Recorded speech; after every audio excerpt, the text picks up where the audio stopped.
Selamat pagi anak-anak. Hari ini Bu akan menjelaskan bab pertama tentang hak asasi manusia. Makna hak asasi manusia. Yang pertama tentang pengertian hak asasi manusia. Ada 3 pendapat yang mengatakan tentang pengertian hak asasi manusia. Yang pertama menurut John Locke, kemudian Undang-Undang Nomor 39 Tahun 1999 khusus mengatur tentang hak asasi manusia, dan menurut Prof. Darji Darmodiharjo. Menurut John Locke, hak asasi manusia adalah individu sesuai dengan kodratnya adalah makhluk yang bebas dan setara atau sama. Yang kedua, menurut Undang-Undang Nomor 39 Tahun 1999 dikatakan bahwa hak asasi manusia adalah seperangkat hak yang melekat dan merupakan anugerah yang wajib dihormati. Menurut Prof. Darji Darmodiharjo, hak asasi manusia adalah hak-hak dasar yang dibawa manusia sejak lahir sebagai anugerah Tuhan Yang Maha Esa. Jadi ketika seseorang sudah lahir ke dunia, mereka sudah memiliki yang namanya hak.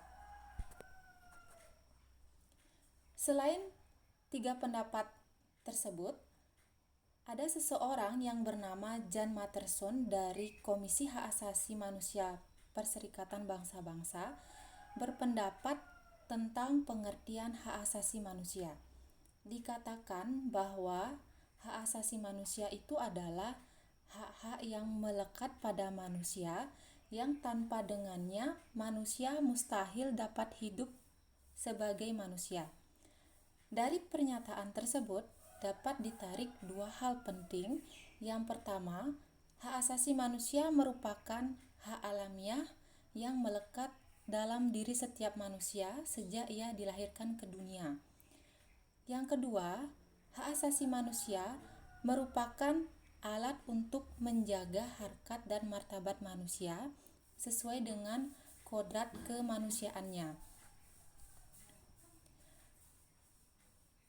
Berikut mengenai macam-macam hak asasi manusia. Ada 6 macam hak asasi manusia.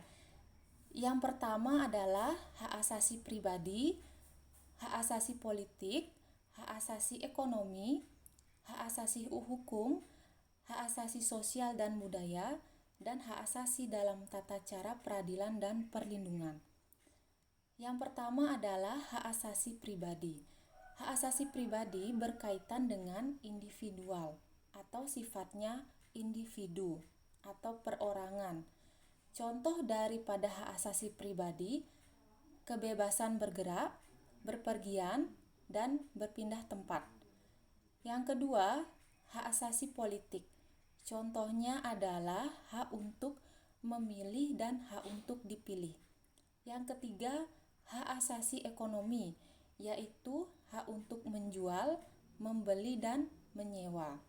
Hak asasi hukum, contohnya hak untuk mendapat perlakuan yang sama dalam hukum dan pemerintahan. Yang kelima, hak asasi sosial dan budaya. Contohnya, hak untuk mendapat pendidikan, kesehatan, dan kesejahteraan. Dan yang terakhir adalah hak asasi dalam tata cara peradilan dan perlindungan. Contohnya, hak untuk mendapat peradilan dan perlindungan dalam penahanan, penangkapan, peradilan, penyitaan, atau penggeledahan. Contoh lebih spesifik yaitu misalnya di penangkapan ketika seseorang melakukan kesalahan, dia ditangkap dan berhak menggunakan haknya yaitu hak untuk membela dirinya. Berikutnya tentang ciri khusus hak asasi manusia. Ciri khusus hak asasi manusia ada 4, yaitu hakiki, universal, permanen, dan tidak dapat dibagi.